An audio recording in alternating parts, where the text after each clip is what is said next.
It's the search for answers that has brought us here together today.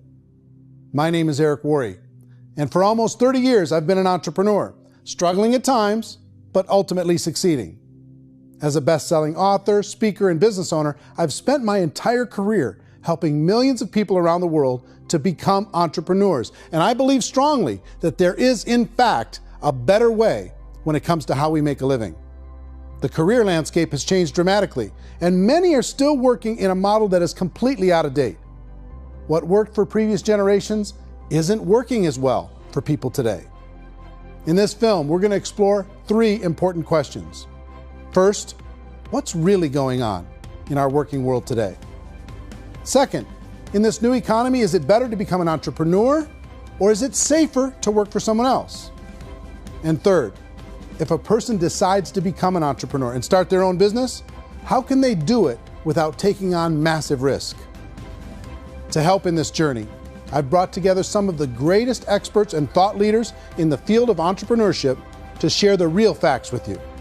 My intention is to give you new information that will allow you to make choices that are not limited by an old, outdated model. Let's start by understanding what's going on in our working world today.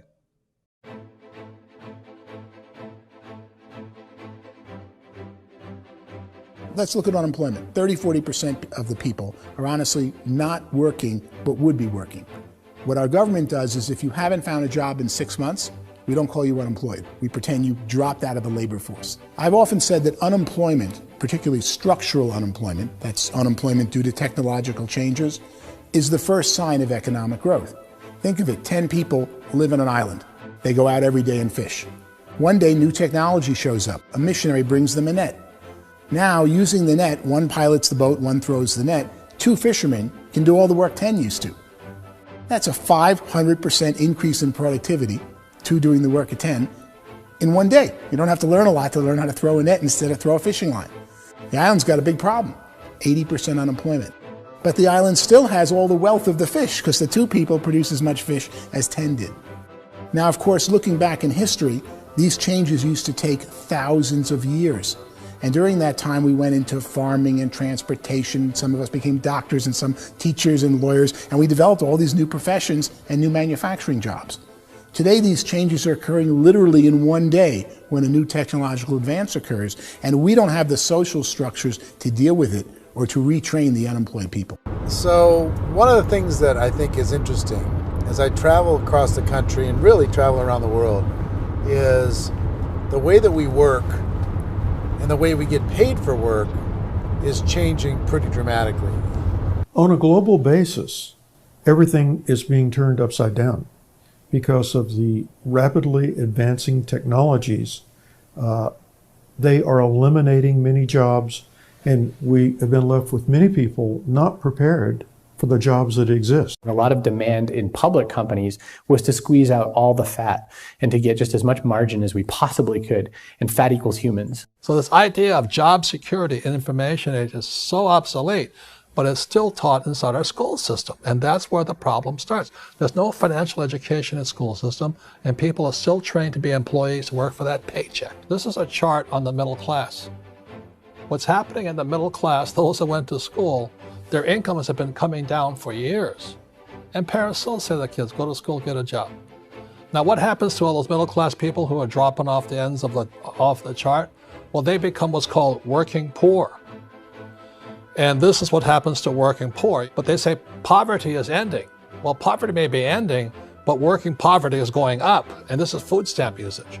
So food stamp usage in America is going through the roof right now, because people cannot earn what they call a living wage. Most people have experienced financial pressures that I think are probably greater than they have been in the past. If you're not working for yourself, then it's going to be a pretty hard road for a lot of people. Today, if you're going to control your future, the 40-40 plan is gone, where you can graduate from college and get a job and work for 40 hours a week for 40 years. That day is gone. So some of these charts actually tell you what's going on.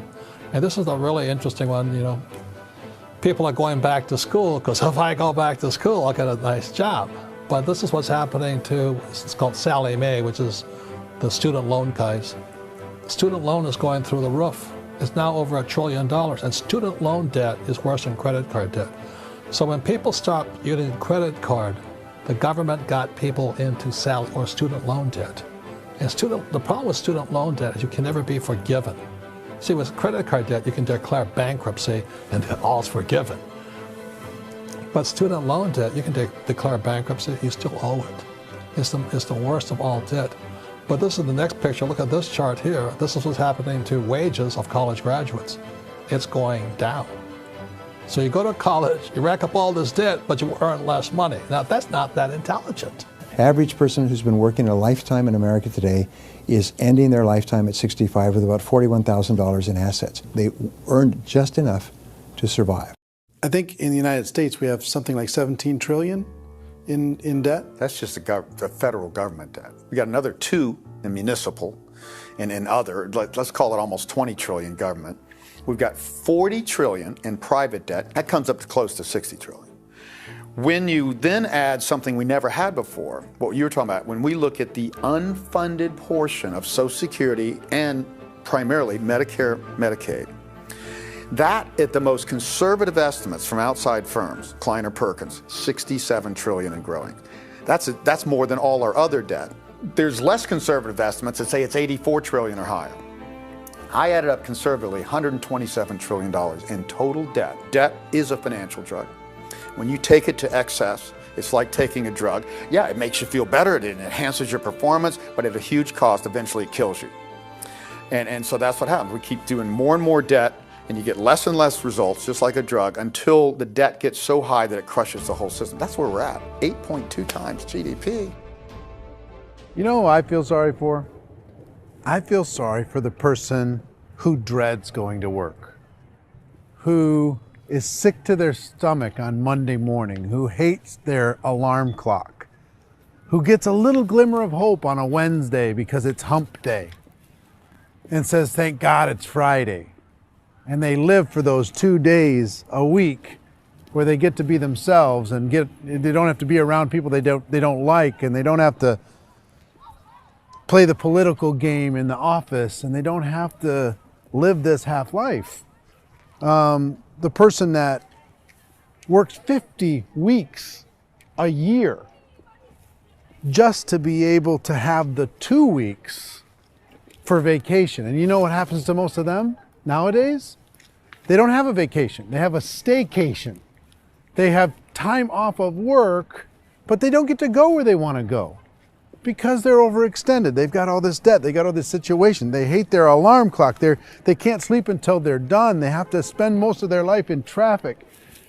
I feel sorry for that group of people because there's a better way. They just don't know it. I see this really interesting attempt at rugged individuality in a 6x8 rectangle. And I feel like you're all the same, except for the little push pins of the pictures. There's different pictures. Yours is named Jenny and his is named Sujara, but it's the same people. And this is how they are, and they're just like the zombies, and there's no joy in there, there's no fun. There's always like the wacky woman who decorates her cubicle, and that's the most she can do there. You got to give her credits, right? The wacky cubicle woman. The basis for their life is worry. I'm worried, you know, maybe I'll get fired. I'm worried maybe my company will go out of business. I'm worried I can't keep spinning the plates on paying the bills. I'm worried about how do I send my kids to college. I'm worried, what if the transmission of my car breaks? That's, you know, 2 or 3, I can't fix it. People live in a sea of worry, and it eats at them. Those signs that people held up during the Depression didn't say looking for gainful employment in a cubicle. It said looking for work. Work is what we're looking for. Job is just a unit of measurement.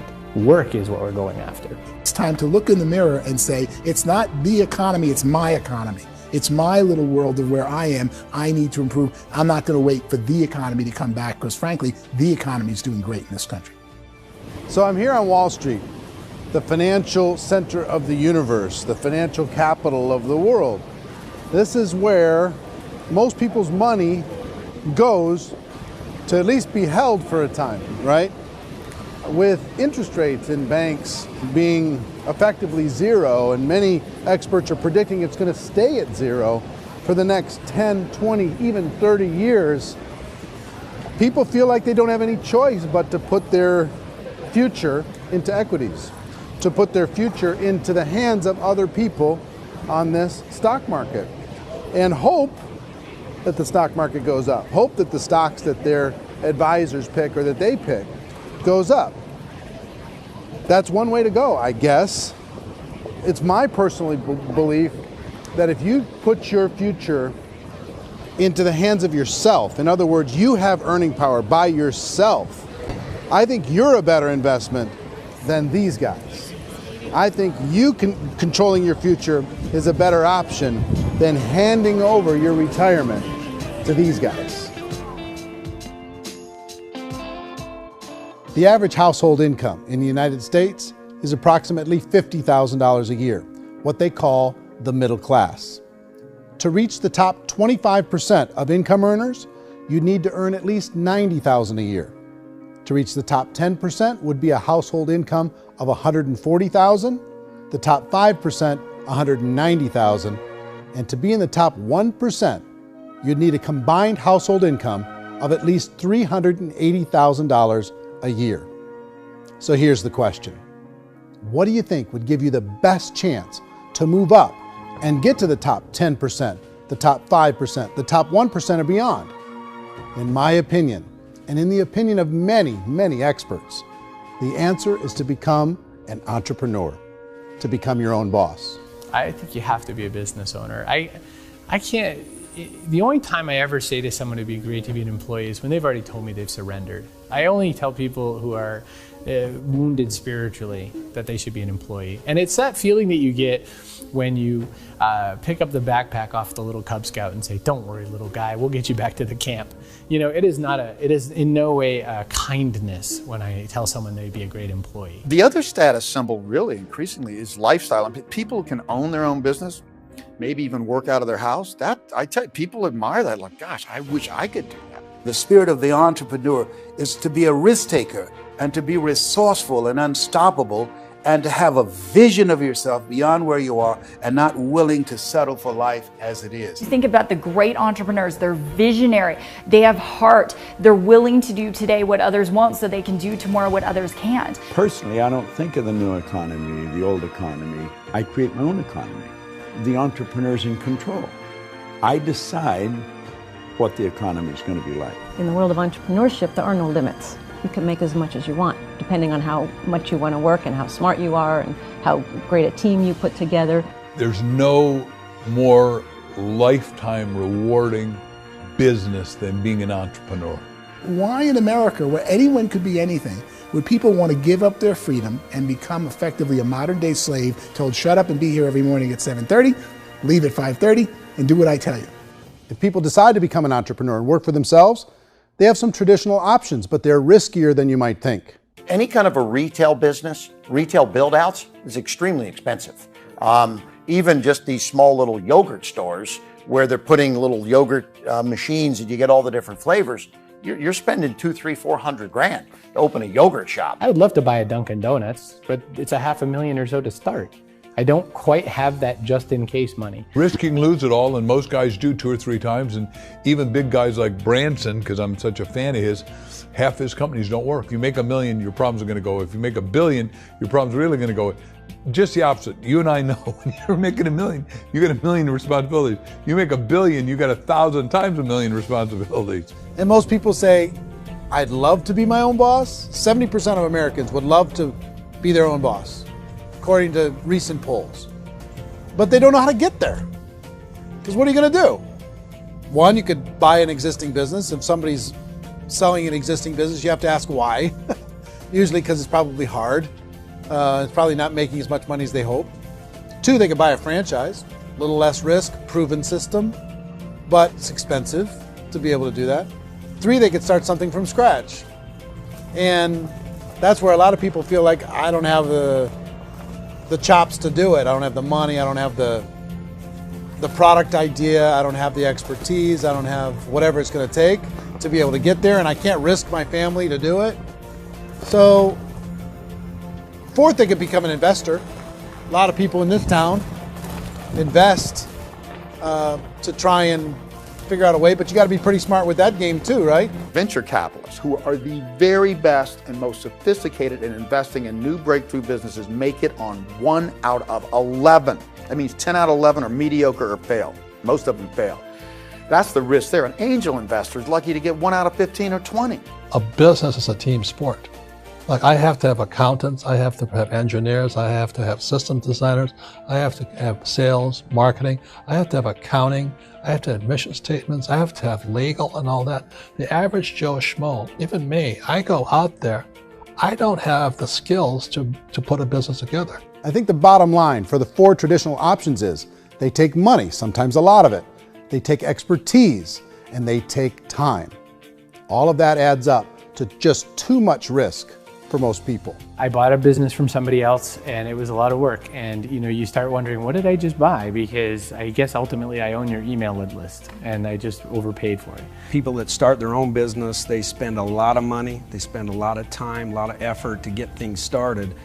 And the more you invest on the upfront, the harder you typically work at it. I can tell you what the success rate is of a restaurant. What is it? They're crazy enough. About 90% of them fail. About 90%, in how quickly? Year or less. Wow. And if we're talking non-franchise, we're talking franchise, Sure. That's totally different. Yeah. But our students aren't getting franchise restaurants. You got to invest the big money. Exactly. And with someone like McDonald's, you've had to work with the company for a long period of time, really know the To even have a business. chance at investing $1 million. Have a chance, and it's a slim chance. What if there was a way that you had all the proven aspects, the comfort aspects, and you could still control your own life? What if there was both? In other words, you didn't have to create everything from scratch. You didn't have to be a super leader. All you had to do, what if there was a proven product already? You didn't have to create the product. And there's a proven system already, proven training already.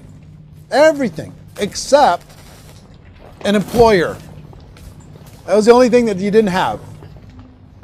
Do you think more people would be open to working for themselves in that environment?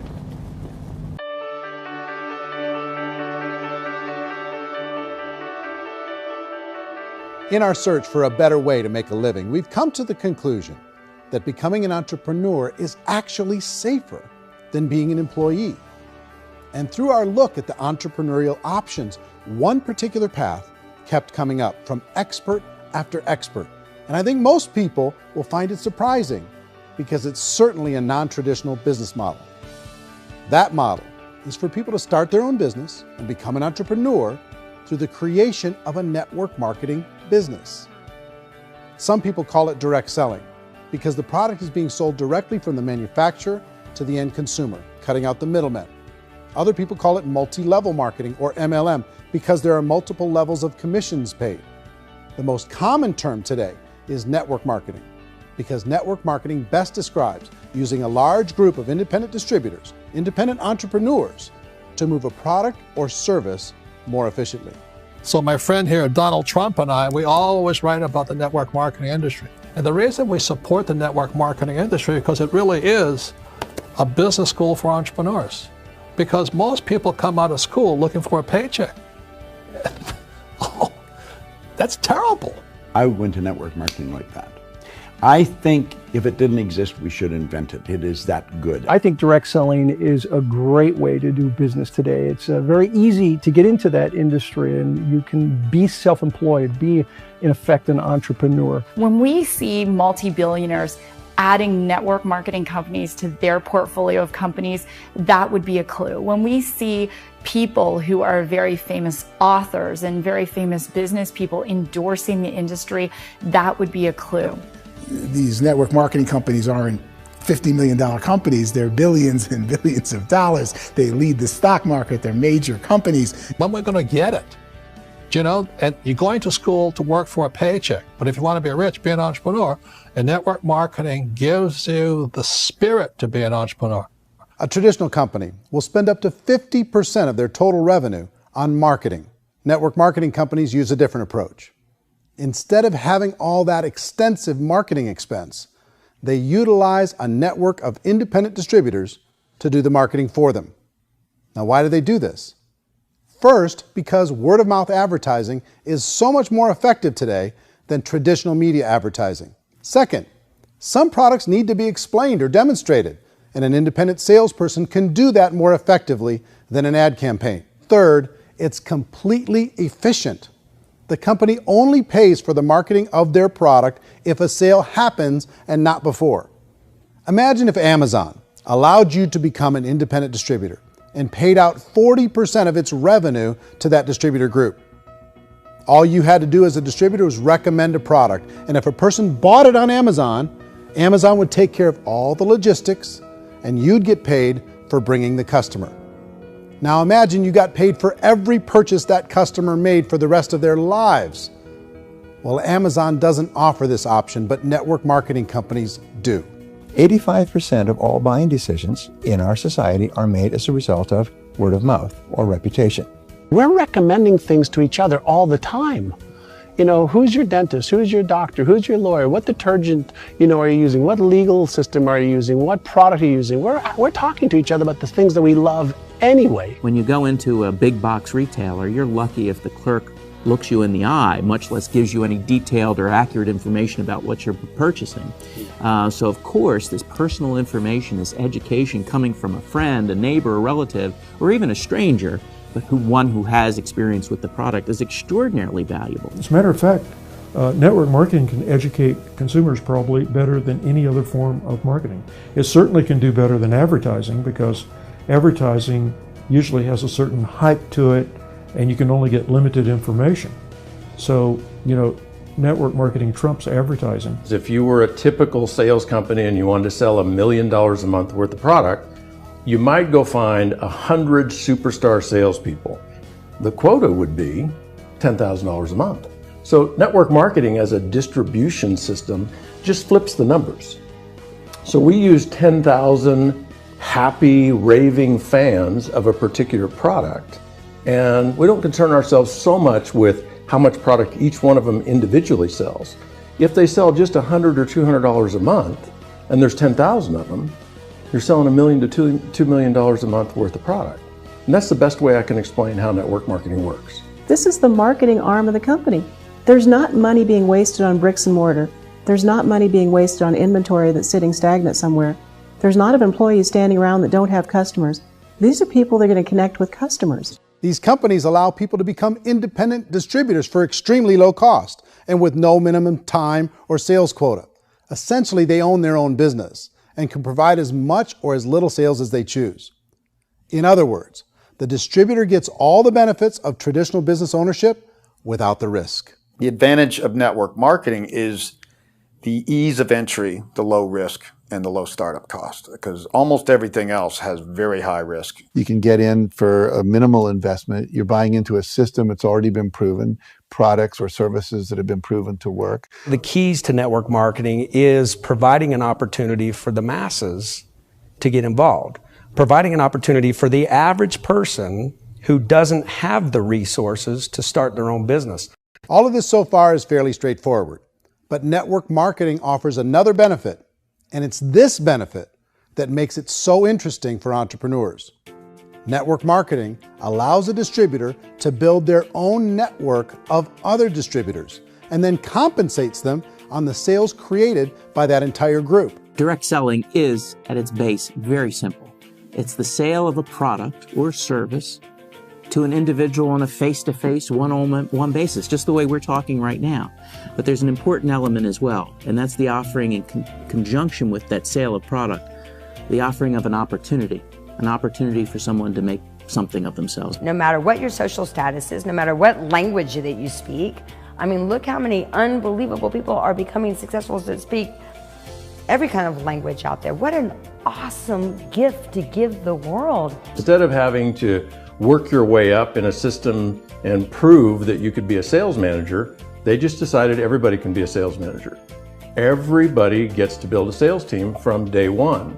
And so what that brought into the system of growth as a direct selling company is the concept of compounding or geometric progression.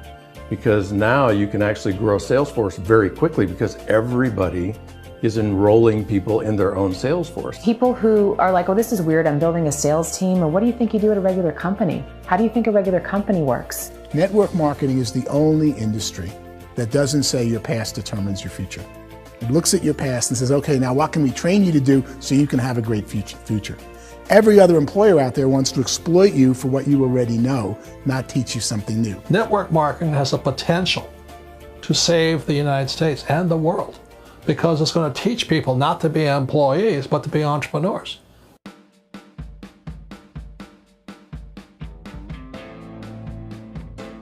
According to the Direct Selling Association, if you add up all the network marketing companies around the world, they combine to do over $178 billion a year in retail sales. To give you an idea of how big that really is, the NFL, the National Football League, does approximately $9 billion a year. The music industry does a little more than $16 billion a year, and the movie industry does about $80 billion a year. Using a conservative average, network marketing companies pay their distributors about 40% of that $178 billion in the form of commissions, which adds up to more than $71 billion a year. That's almost $6 billion a month. It's almost $200 million in commissions every single day. So it's certainly working, and people are making serious money in network marketing. With the growth of the direct selling industry over the last 10, 15, 20 years, we've seen a broader understanding of the channel. We have seen more and more people getting involved in the business, so our penetration in the marketplace has increased, and thus the understanding in the marketplace of who we are has increased. And we've seen non-direct selling companies look at the direct selling model and say, something's going on there. People are making money. Companies are being profitable, individuals are being motivated, product is being delivered to market. Maybe we should explore this. Some people think only the people at the top make money. Well, let's take a look at that as well. In the network marketing profession, there are roughly 500 people in the world who earn over $1 million a year. If you round that number up to $2 million a year, that adds up to about $1 billion a year. That takes the $71 billion paid out each year down to $70 billion. So where does the rest of the money go? The vast majority goes to part-time people making anywhere from a few $100s a month to many thousands of dollars a month. It goes to people who choose to make it a full-time career move and earning even more than that. Every day, people are using the money they earn through network marketing to pay off debt, have more fun, and improve the quality of their lives. Everyone I know in network marketing has been doing that since the 50s. They go to work when they want to go to work. They stop working when they want to take time with their children to have a leisurely breakfast and discuss issues and drive them to school. They go back to work when they get home, wherever they're working out of. The biggest thing that I've seen is people that have become much happier in their life. MLM has probably made more millionaires of more people in more countries, and I've spoken to them in 67 countries than any other single form of business, starting from nothing. If they have a choice between working a job for the next 10 years or working a network marketing business for the next 10 years, the result of working the network marketing business will be better. A lot of people within the industry go on and make this a career and do extremely well at it. Network marketing has been nothing but good for everyone I know that's been involved with it because they did it seriously and they played full out and they've been very successful. It's been a constant barrage of success stories and people showing off stuff that they got as a result of it. How many people are involved? Approximately 16 million Americans and 96 million people around the world are currently participating in network marketing. And in a recent poll, 82% of those people report a good, very good, or excellent experience with network marketing. So people are happy.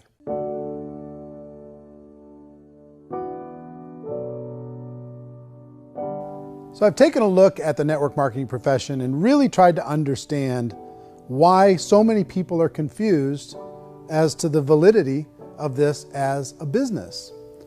One is this pyramid shape.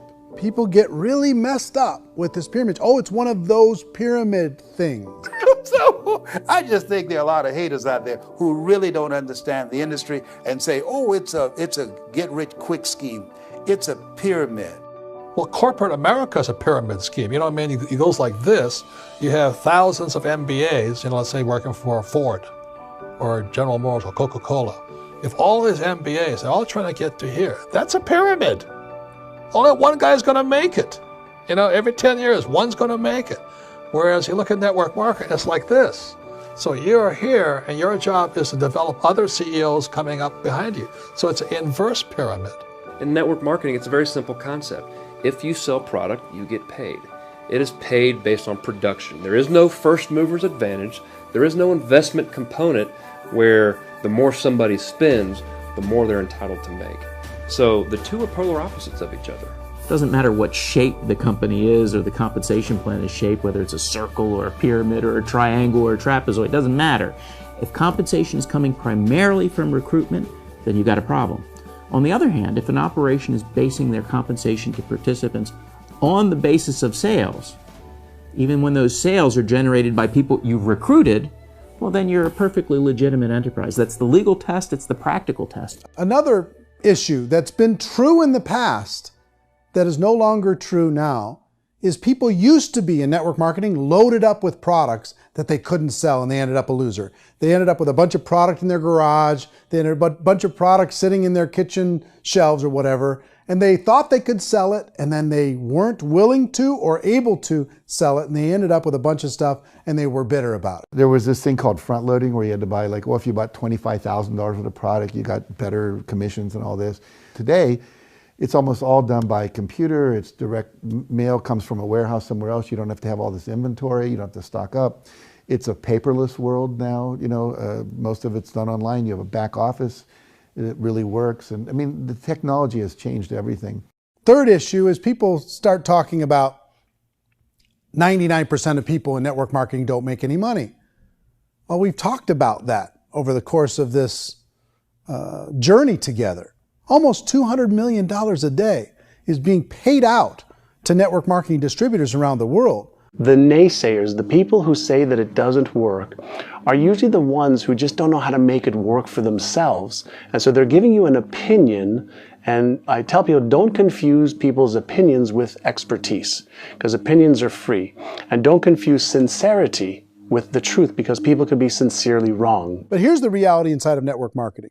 The vast majority of people that get involved in network marketing just become customers, and they get involved to be able to purchase product at a lower price. If you take Costco as an example, if a person goes into Costco and gets a membership to Costco so they can get a lower price on the product, we don't call that person a loser because they have a bunch of product that they walked out with a smile on their face. Yet when some people want to take a look at network marketing, they say, well, those people, they're just using the product and they aren't earning an income, so they must be a loser. They're not a loser, they're a happy customer. That's the vast majority of people that are involved in network marketing. Now, a smaller percentage of those people decide to go build a business. They earn $300 a month, $500 a month, $1,000, $2,000. That's the bulk of earnings in network marketing. And then there's the few that really decide to take it serious, really decide to build a large network, really work to make that network very, very productive. And those people make huge amounts of money, and there's no cap. What I do as an outside economist, just somebody looking at this industry like any other industry I speak and say, look, what's the realities of this? 1% do incredibly well. 10% generate some additional income at pretty low risk and effort. That's not, and 90% of people roughly end up customers. One thing that I think is real when it comes to people's perceptions about network marketing is people put this, and distributors, I think, involved in network marketing have some responsibility for this. They have sometimes unrealistic claims about the product or about the income. Most people who become distributors, they want the money, they want to be successful, but they don't have the skills. They don't know what to do. And when people don't know what to do and they're in a new business, they're scared. And when they're scared, they panic and desperation kind of sets in. So they think everyone they talk to has to get in. So if I talk to you and you say, well, no, I don't have time to do that, they're like, no, I need you. You have to do this or I won't be successful. So I start clawing on you. I start that desperation. So then I start making claims about the product, which are not appropriate, probably not even true. Or I start saying, oh, let me show you how you can make all this money and you don't have to do anything, Eric. And so you just totally misrepresent the opportunity, and you're clingy with people because you think you need everybody to be successful. and you don't. You know, one of the messages that I try to deliver most forcefully to companies as well as salespeople in direct selling is that you don't have to overpromise. The reality is in network marketing, there's a lot of hard work involved. There's a lot of effort. You're going to have to develop yourself. It's a business like anything else. It's going to take some time, but in my opinion, it's better.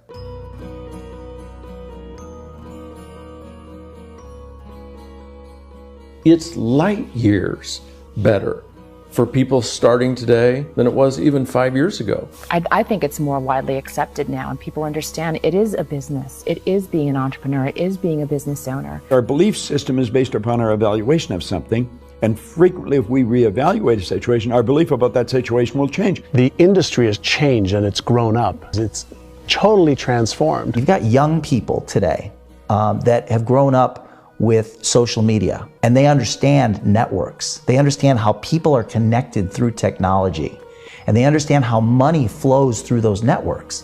So when they see network marketing, they don't see it the way their parents saw it. And we've all learned, the larger industry that you represent, has all learned from those mistakes and flaws and errors that have happened early on. Early algorithms didn't work the right way. That's all fixed. It's like when they design a computer program, they design the program, then they run it, and then they go back through and they debug it. The MLM industry has been debugged. This is the day of being virtual, being able to run a business from your mobile phone. I mean, it's incredible. Companies are getting smarter. They're implementing more consumer protections. They're implementing more compliance training. They're doing more with respect to product research. If you do get involved and you make purchases of inventory, even on a voluntary basis, if you decide that this business is not for you, you can leave and have that inventory repurchased by the company. There's no other business that offers that kind of protection on a voluntary, self-regulatory basis.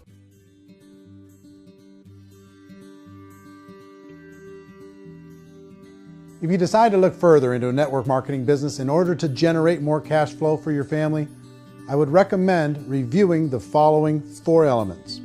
First is the product or service.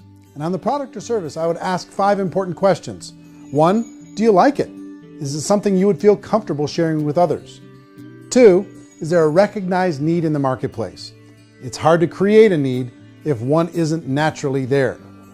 3rd, does the product meet that need? Does it solve a legitimate problem for consumers?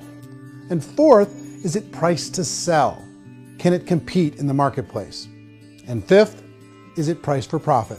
Is there enough margin for the company and the distributor to be able to generate income for the long term? If you can answer the questions on the product to your satisfaction, the next element to consider is the company itself.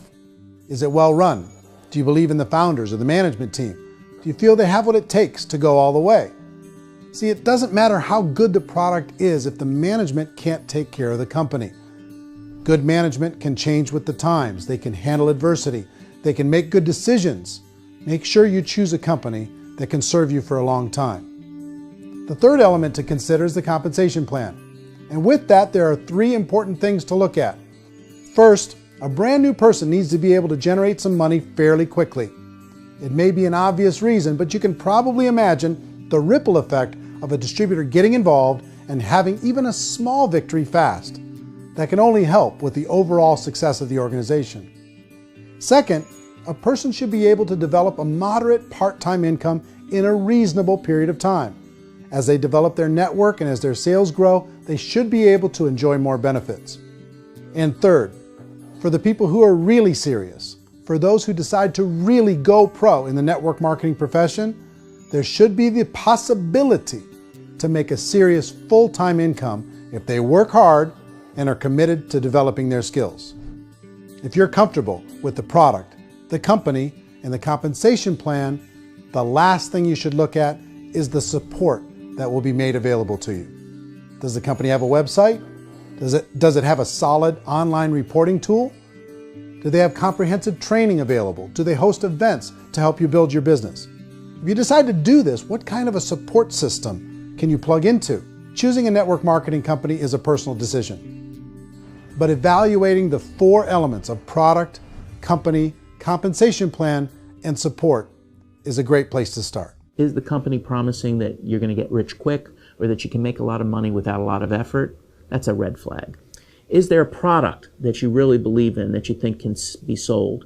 Or are you being told by salespeople or the person who's trying to recruit you or by the company itself that don't worry about the product, all you have to do is recruit other people into the business? Red flag, warning sign. If you're hearing that, take a second or even a third look. Get to know the customers, the products, the business, have some success, and see where the opportunities might take you to move up in the organization. You want to find out, how concerned are they about my education, my training, and my development? Is there a space for me to grow?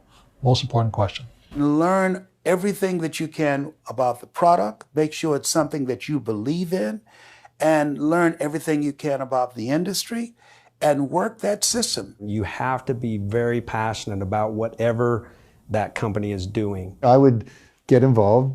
You can always test drive anything, you know, the product, the service, the community, and then lean into it a bit. If it feels good, then lean into it a lot. Behind me is the Lincoln Memorial. And this is a place where Martin Luther King Jr. had his famous "I Have a Dream" speech. And at that speech, he talked about his dream for equality for everyone around the world, and that's a noble dream. But I think more people need to remember what it was like when they were kids and the dream was still alive in them, before it got beaten out of them by reality, by this paycheck, by these responsibilities, and by having to live for this job to pay the bills. I think people need to remember that, go back to that. Once they know that there's a better way, I think their future is going to be much brighter. They can live a better life.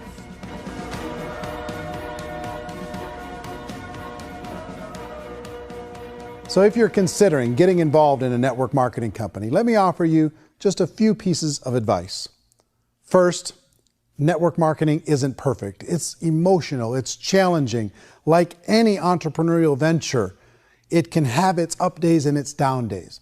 But if you have an entrepreneurial bone in your body, it's just better. Second, if you're gonna do it, decide to be professional. Decide to go pro. It's better to do that than just be this amateur sticking your toe in the water. Third, as any professional, you're gonna have to learn some new skills. And I promise you, inside of the network marketing profession, they're not too difficult to learn. Fourth, like anything worthwhile, it's gonna take some time. Don't expect that you're gonna get to the finish line right out of the gate. And fifth, it's worth it. It's worth it to be able to take charge of your life again. It's worth it to be able to control your own financial situation. It's worth it for the people you're going to be able to spend time with. It's worth it for the things you're going to be able to see and the experiences you're going to be able to experience. It's worth it for the causes you're going to be able to contribute to, the lives you're going to be able to touch, the customers you're going to be able to help, the friendships you're going to be able to develop. I promise you, it's worth it. Remember, most people are searching for answers just like you are. But I do have to tell you the catch to network marketing. If there is a catch, if you want to understand this from an emotional point of view, people say, well, it sounds too good to be true. It's not, it's hard work.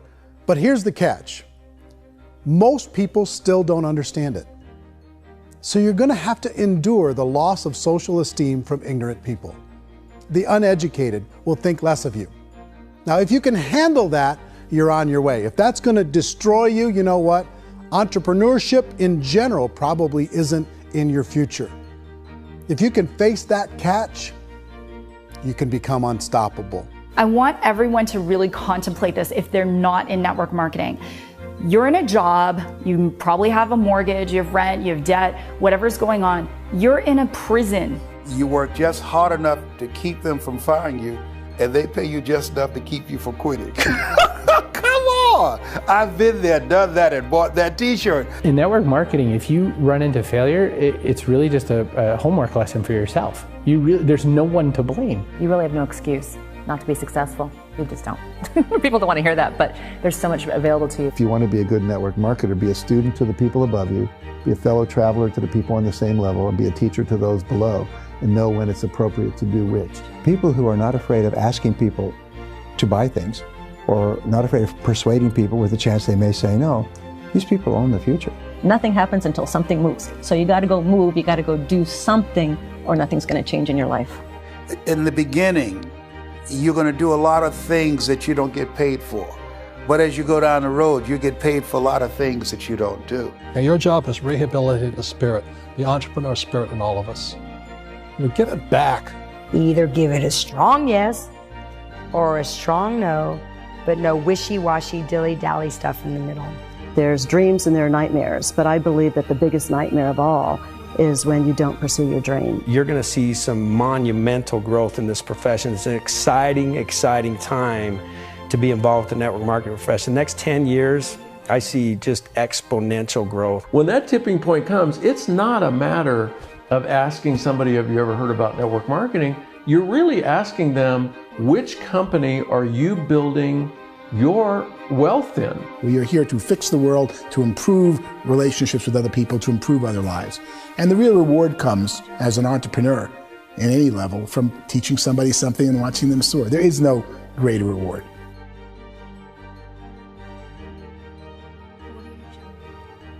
Life's too short to spend it living someone else's dream instead of your own. It's too short to spend it living at a fraction of your potential. Can being an entrepreneur be a challenge at times? Sure. But here's what you get in exchange. It can be yours. Something that you built, something that you created, something that you made happen. This balloon represents your dream. It represents entrepreneurship. My wish for all of you is that you would reach out and grab it. The choice is up to you.